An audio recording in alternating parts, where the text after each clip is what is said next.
What's going on, guys? It's Adam P, and welcome back to more Newcastle United transfer news. I wasn't expecting to make a video, my third video, by the way, here on transfer deadline day, but quite a lot of news has came out over the past couple of hours. While not all of it is related to Newcastle United, there's a lot to talk about, and I feel like final video and then the transfers, we can just get it out of the way. We can look ahead, we can get going on this season, and just before we get into that, of course, make sure I get down there, hit that subscribe button, get involved so you don't miss out on the season ahead. Champions League football is back at St James's Park. I can't wait for it. And I wanted to start this off by just going through a transfer saga that doesn't involve Newcastle directly, but indirectly does involve Newcastle and also sets quite a dangerous precedent to the Premier League.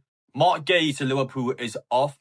I'm sure some of you guys watching this video now are going to be buzzing to hear that Liverpool wasn't able to bring their centre-half in. And it's almost kind of like, well, you spent too much time on ISAK, you haven't got this one. But I don't look at it that way, to be fair. Now, I want to start off with Gay and actually talk through the player first, because the player himself, medical, done the first part, he's medical. He's in Liverpool, his family. He's done his media work in a Liverpool shirt. You know, he's said his goodbye messages in the Crystal Palace video. He's actually properly into his medical. He's done all his media duties, and then Palace had just went, last minute, no, you're coming back home. Well, you haven't signed us, and you're coming back. So Palace have actually completely pulled the plug within minutes of being able to actually do it while they still couldn't. Wow, it's harsh. I feel bad for Mark Gay, but I have to also say, fair play to Crystal Palace. They took a massive financial blow from doing that. But if they weren't able to bring the centre-half in, it's their player. And they had the balls to actually stand up with Liverpool and go, well, I don't care if he's done your media duties, we're taking him back. We need him at our football club. And I have to say, as horrible as it is, kind of respect it. And the reason why I wanted to mention Newcastle, because I think this sets a dangerous message. Strand Larson didn't kick up a fuss, didn't get his move. Mark Gay never kicked up a fuss, didn't get his move to Liverpool. Alexander Isak did kick up a fuss, got his move to Liverpool. Yoane Wissa did kick up a fuss and got his move to Newcastle. What does that tell players and what does that tell agents in this summer? It's a horrific window for the future of football, because I think the message is so strong now. If you kick up a fuss and you go against your football club, you will get your move. However, if you don't do it, this will happen. You won't get your move, and that's the message now we've set to every single player out there. Every single football club knows this now, and it is a dangerous situation to be in, I feel like. And speaking of Yoane Wissa, what is going on outside of St James's Park? Sky Sports were recording footage, and then Newcastle fans, all of a sudden, when the cameras are rolling, turn up, put the Wissa banner up, and I have to say, this Wissa banner thing, it's so weird that the vocabulary goes, well, Isak's a rat, Wissa's a Geordie, toon. Like, I'm trying to think of the Newcastle point of view. Like, I'm actually trying to look into the mindset of whoever's doing that and go, well, I still can't imagine a Newcastle fan today will go out of their way, get the bed sheets out, write this about Isak, write this about Wissa. Bearing in mind, Wissa and Isak are both the same, so we look at the most stupidest hypocrites out there, because this is obviously two very similar scenarios, and then you put it on a bed sheet going, well, Isak's in the wrong, but Wissa's a good guy for doing it. It makes it look so stupid, and I have to say, oddly suspicious. I don't feel like deep down a Newcastle fan actually would do this with the bed sheets.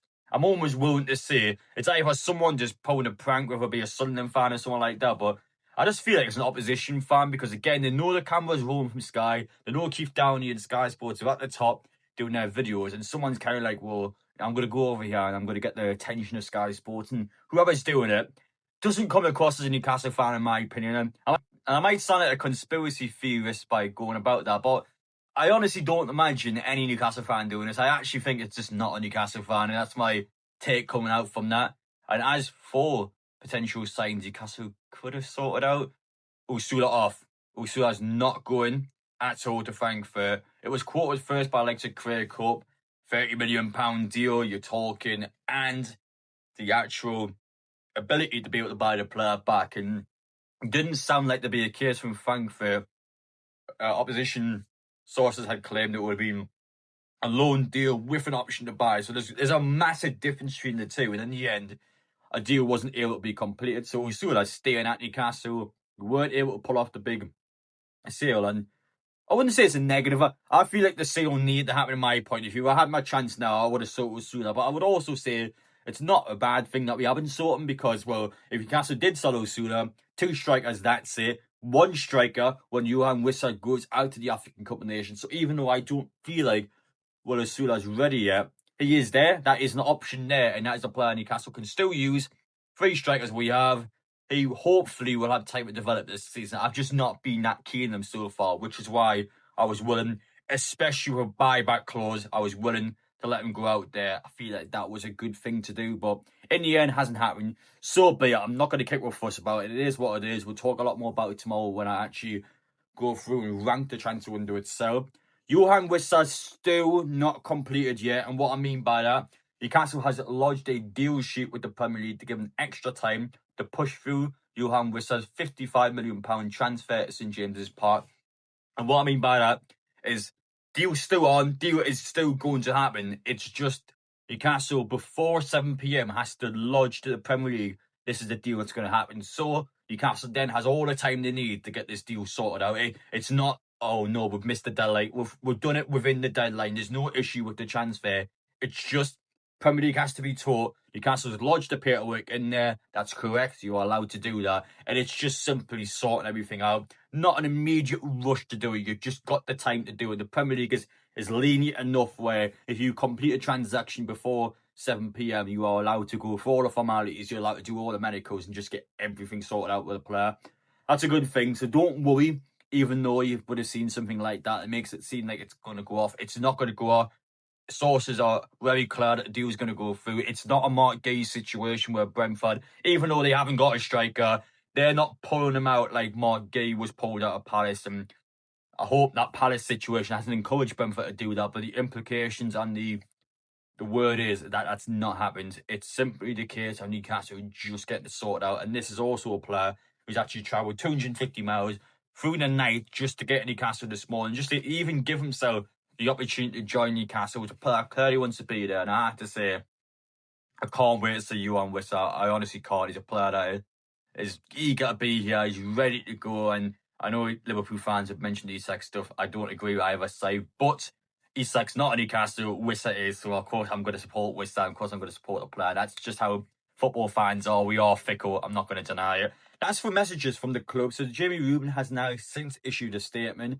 It has been a very long window. Feeling delighted now to have the team in a really strong position. Competition at every position and a healthy state financially too. I think we have turned over 15 plus players since January in and out. That is why I believe it has been a transformative window. I'm really pleased with the players we've got in. And although it's not a massive statement, again, I just like to hear something from Jamie Rubin, the owner, coming out as part owner, coming out and just going, well, yeah, I've had a good window. And to be fair to them, I think we'll have. I think if you take the context of how much money you've spent on Wissa, for example, if you just look at the players, basically the players that we have brought in, I think it's a top window. You spent well over £250 million this summer. We've clearly went out there. We've clearly brought good players in. And Newcastle, while some people may argue Newcastle hasn't necessarily improved, rather just replaced what we have, I disagree. I think we have improved. We've improved out wide. We've improved in terms of centre-half depth, improved midfielder depth. We've actually got good goalkeeper depth. I'd argue the goalkeeper situation is better now. The only thing you could argue is worse than the striker situation, but is Wilson and ISAK going worse than the two that are brought in? I don't think it is. I think collectively we've got a better pairing now than we did previously and all.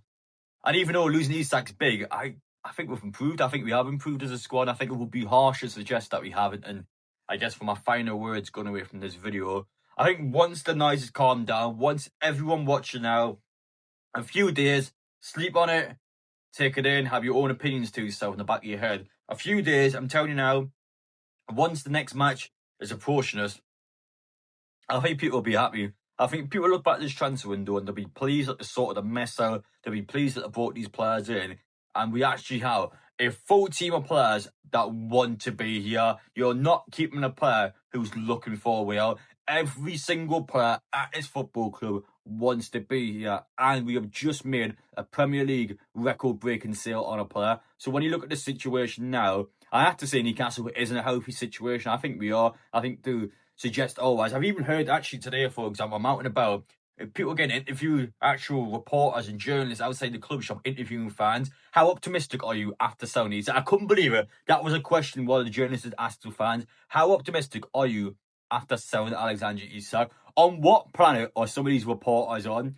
How optimistic? I'm well optimistic, actually, thank you. The team looks better now than what it did before we saw Isak. We've actually played well in every single game so far this season without a striker, by the way. Champions League football at St James's Park. A squad full of good players. Let's not pretend Newcastle's a bad club now. It's a squad full of quality. It's a squad that's got clear ability to be able to win silverware and to be able to progress high in the likes of the Champions League. We've got a squad there that is capable of being able to do that while having any help behind them. And have reporters come out today and go, well, you know, it's been a negative window for you guys. How optimistic are you now? Are you having a laugh? We've just had one of the best windows since the takeover.